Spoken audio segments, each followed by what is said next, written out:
दलाल पर बैठा के खियावे तो ही माना ना भौजी ये न करू।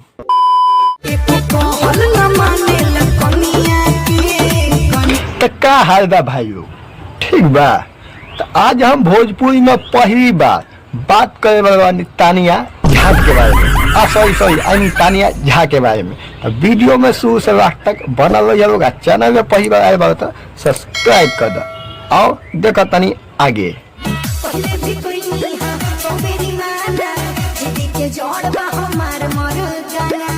अच्छा क्या करूँ भौजी, एक खाई फिर से कहबू तो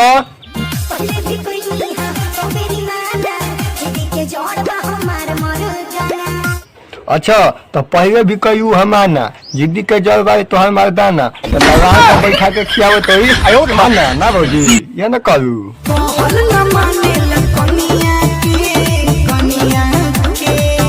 अच्छा सही में हमारे बात में ना 2-4 दिन दिया रोक दो और गाय में मरचा झोंक दो। बड़ा हरामी हो बेटा। बुझू ये काम करे के भौजी।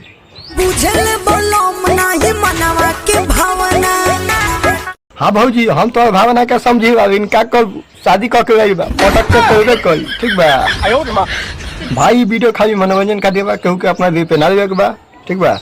मैं तने अपना नयका वीडियो में तब तक जय भोजपुरी समाज पहला वर्स्ट वीडियो वाला यही से गलती उती भेल तो माफ करिए लोग। मैं तनी नया वीडियो में भोग जय भोजपुरी।